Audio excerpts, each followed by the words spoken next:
Jadi hadis-hadis yang ditasih oleh Al-Albani yang dikatakan silsilah al-ahadits dhaifah as-sahihah, dan juga dengan kitab-kitab yang ditulis oleh beliau, di mana dengan kita sebagai al-ummah al-Muhammadiyah, umat akhir zaman, Allah karuniakan kepada kita sejumlah tidak terhitung di kalangan para ulama-ulama hufaz.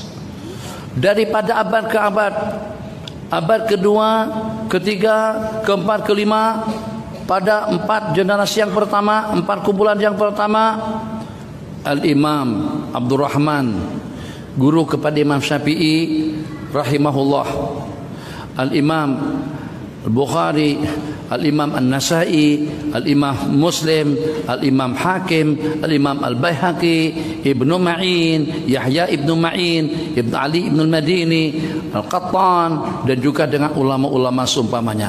Al-Imam Abdurrahman Ibnu Mahdi yang saya sebutkan tadi itu, Imam Syafi'i pernah mengatakan, kalau saya bersumpah antara makam Ibrahim dengan rukun Yamani, atau antara Hajar Aswad dengan makam Ibrahim, bahwasanya tidak ada ulama yang pakar spesialis yang lebih hafiz daripada Al-Imam Abdurrahman Ibnu Mahdi, aku tidak akan terlanggar sumpah. Itu hakikat yang sebenarnya.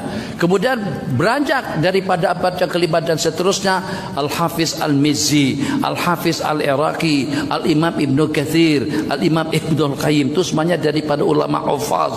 Al-Hafiz Al-Iraqi putra dengan orang tua, Al-Imam Taqiyuddin As-Subki bapa dengan anak, Al-Imam An-Nawawi, Al-Imam Al-Bulqini, Al-Imam Ibn Hajar Al-Asqalani, Al-Qustulani, Al-Mahalli, Ibn Hajar Al-Asqalani, Al-Haisami, Nuruddin Al-Haisami, kemudian juga Syekhul Islam Zakaria Al-Ansari. Itu kesemuanya ulama-ulama hufaz.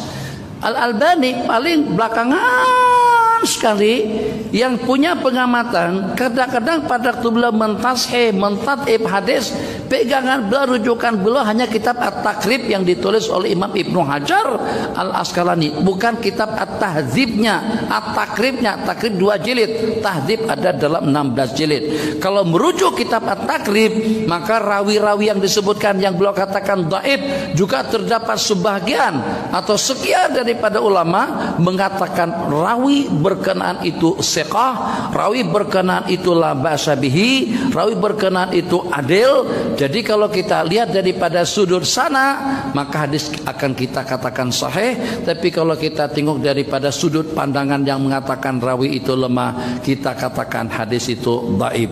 Tapi yang tidak bijak dengan Al-Albani, yang pada waktu rawi yang sama, hadis yang ini beliau katakan lemah, hadis yang itu beliau katakan siqah atau juga adil. Kenapa? Sebab pada waktu beliau katakan siqah dan adil sesuai dengan pendapat beliau. Tapi pada waktu pendapat tidak menyokong pendapat Al-Albani, Albani katakan hadis itu lemah. Itu ketidakbijakan daripada Albani dalam beberapa puluh, bukan satu, dalam beberapa puluh buah hadis. Jadi sebelum dengan kita merujuk perkataan Albani dalam pentasihan, pentad'iban hadis-hadis Rasulullah sallallahu alaihi wasallam, kita rujuk pendapat daripada Imam Al-Amir As-San'ani dalam kitab Subulus Salam.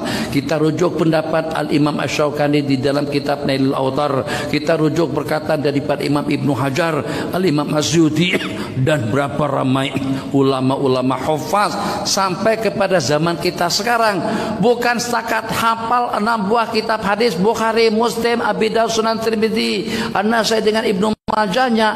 Ada di antara daripada ulama-ulama India kita sekarang ini yang menghafal kitab Fathul Bari, kitab-kitab hadis Bukhari itu dengan syarahnya. Ulama hufaz tidak terhitung ramanya. Al-Albani sepakat ulama mengatakan masih belum layak untuk diberikan gelaran Al-Hafiz.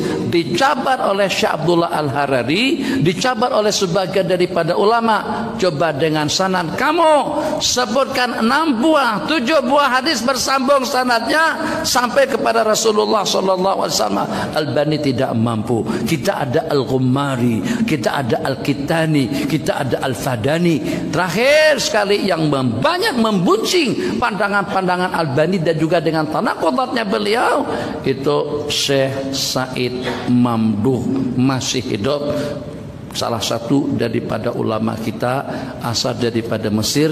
Saya sempat berkumpul dengan beliau pada masa sama-sama mengaji dengan Syekhuna Syekh Ismail Utsman Zain Al-Yamani. Kesimpulannya, kalau hanya Albani yang mengatakan sahih, itu masih belum boleh dijadikan sebagai patokan dan panutan, sebab Syekh Al-Albani masih dipengaruhi dengan pandangan-pandangan pribadi beliau yang kadang-kadang pendapat-pendapat beliau yang beliau tarjih itu bertentangan dan bercanggah dengan pendapat kebanyakan daripada ulama.